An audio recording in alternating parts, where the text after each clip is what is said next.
talk about the Horites. I want to talk about who they are and what they represent. I want to talk about what they represent to Christianity, Hebrews, as well as Kim.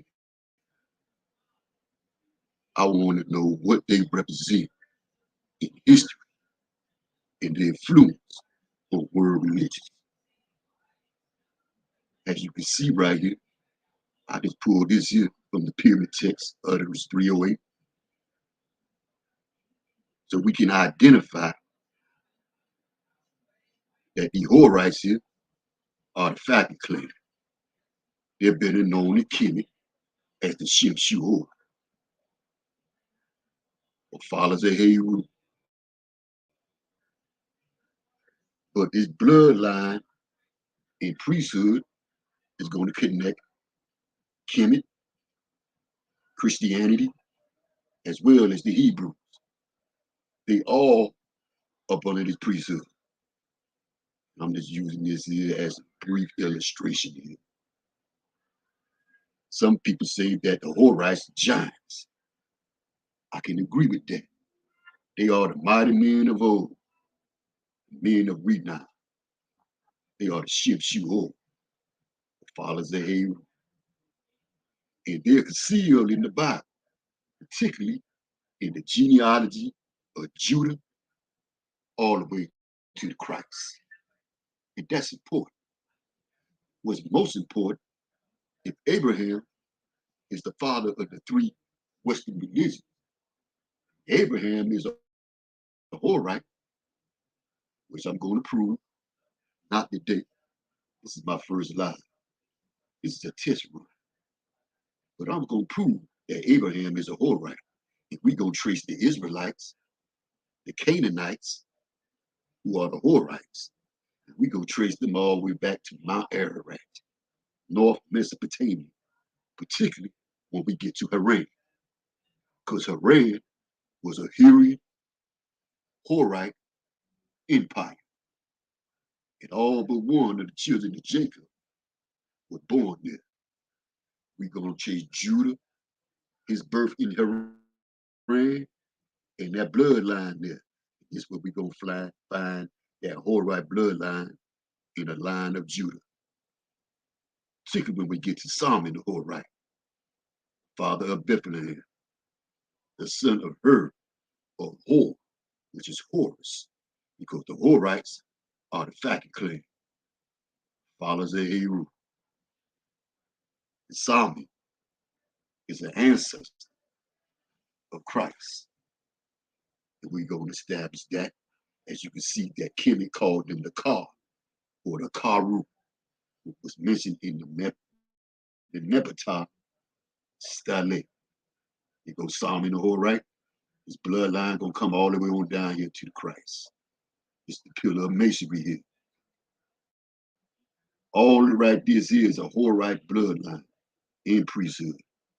Because you got to remember, Esau also married into the Horites.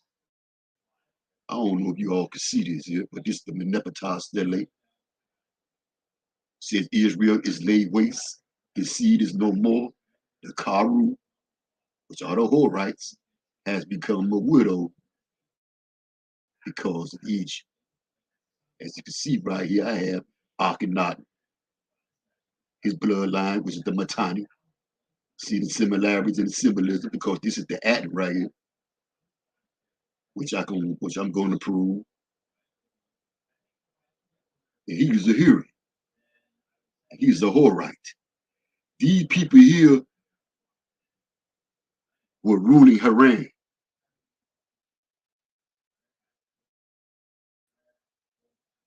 They were ruling Haran because Haran was a Hurrian, Mitanni, Horite empire. Another translation of the Menepatah Stele, they used the name of the Heru. It would read, Israel is laid waste, his seed is not. The Heru or the Karu, the Heru are the Hurrians, which are the Horites. Same thing as the Karu. They are the Horites. They are followers of Heru right here, because this is the Aten right here. And the atom is not the sun.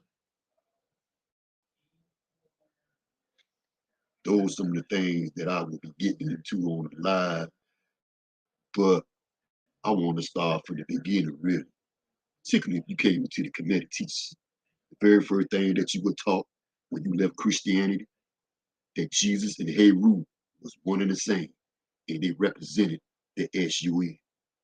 I'm going to show you that that's incorrect knowledge. We're going to prove it through the text, symbology, as well as comparative studies.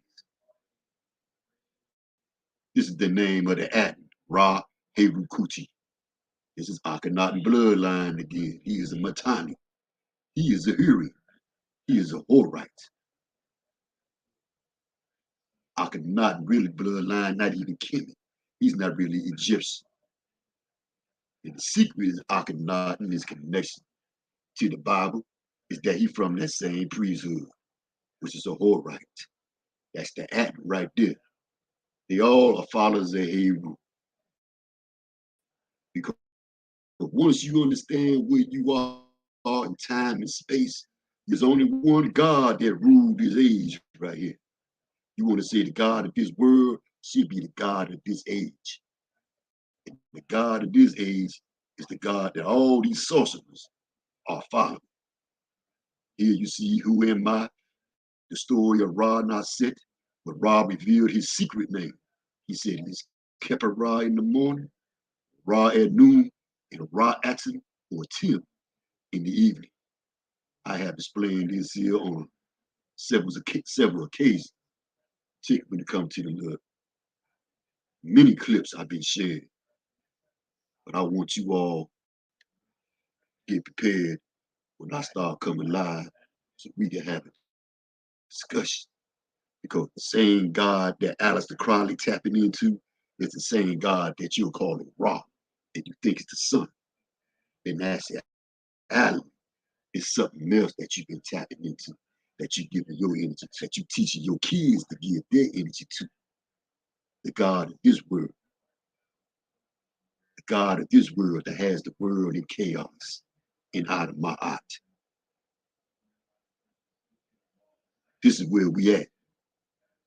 Soon we will see the purge, and will be do as thou will, shall be the whole of the law.